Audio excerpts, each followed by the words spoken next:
हरिओम. संपूर्ण भावार्थ दीपिका अध्याय 1. तमसोमा ज्योतिर्गमय. योगदासांचे प्रवचन भाग 7. हरिओम. अशा प्रकारच्या विचारांमुळे अर्जुनाचे शौर्य, त्याची वीरवृत्ती, त्याचा धीरोदात्तपणा क्षीण, हीन, दीन, म्लान, मलूल झाला. या सर्व नातेवाईकांचा त्याच्यात मोह निर्माण झाला. त्याच्याबद्दल दया, करुणा, क्षमा निर्माण झाली. समोरील नातेवाईकांजवळ युद्ध करण्यात त्याला स्वारस्य राहिले नाही. याचा विपरीत परिणाम म्हणून त्याच्यात वैराग्य निर्माण झाले आणि एकाएकी त्याला सर्वसंग परित्याग करून अरण्यात जावे असे वाटू लागले. त्याचा सारासार विचार लोप पावला. एक राजा शासनकर्ता म्हणून कौरवांच्या अपराधाचा न्यायनिवाडा करावा, अन्याय झालेल्यांना न्याय मिळवून द्यावा, दुष्टांना शासन करावे इत्यादी अशी त्याची कर्तव्यबुद्धी नष्ट झाली.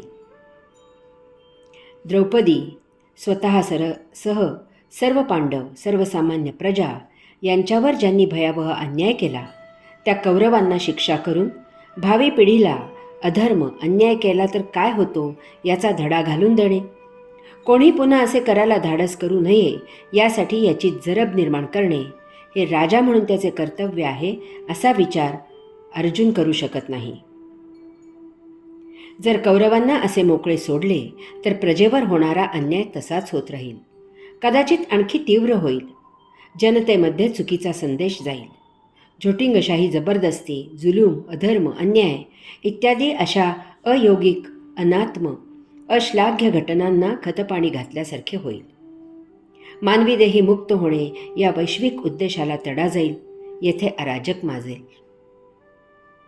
अशा प्रकारे पांडवांच्या बाजूलाही अर्जुनाच्या युद्धामधून माघार घेण्याच्या विचारामुळे गडद दाट अंधार पसरलेला आहे. कारण जर अर्जुन युद्ध करणार नसेल तर या युद्धाचा निकाल कौरवांच्या बाजूने लागल्यासारखे आहे. अर्जुन पांडवांच्या विजयाचा कणा आहे. यामुळे काळोखात बुडून राहणारे कौरव राज्य अबाधित सुरू राहून हा असा काळोख येथे सुखाने नांदणार आहे. भविष्यात येथे अधर्म, अन्याय बोकाळणार आहे. काही काळाने येथे सज्जन, साधुसंत असणार नाहीत. यामुळे ही सुंदर सृष्टी या वसुंधरेसह नष्ट होईल. याचे आणखी एक कारण म्हणजे हे असे रोखण्यासाठी पूर्णावतार धारण करणारा पुरुषोत्तम योगेश्वर भगवंत श्रीकृष्ण तेथे उपस्थित असूनही शांत, मौन आहे. भगवद्गीतेच्या पहिल्या अध्यायामधील पहिला श्लोक धृतराष्ट्राने संजयाला प्रश्न विचारून गीतेची सुरुवात झाली. परंतु त्यानंतर गीता सांगून पूर्ण होईपर्यंत धृतराष्ट्र मौन आहे. तो एक चकार शब्दही बोललेला नाही. तथापि माऊलींनी भावार्थ दीपिकेमध्ये त्याला बोलते केले आहे.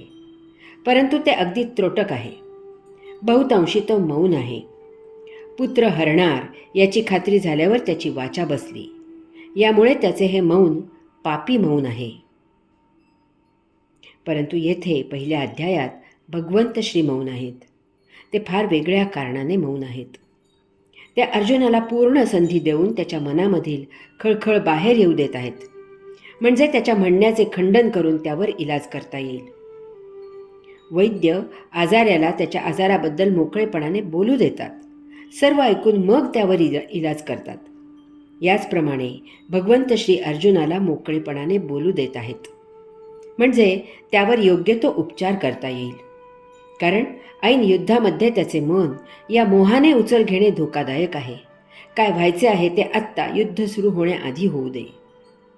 अशा प्रकारे या पहिल्या अध्यायात कौरव आणि पांडव या दोन्ही बाजू दाट अंधारात बुडलेल्या आहेत. हा अंधार असाच राहिला तर भंजनात्मक स्वभावाच्या कौरवांच्या अन्यायाला पायबंद घातला जाणार नाही.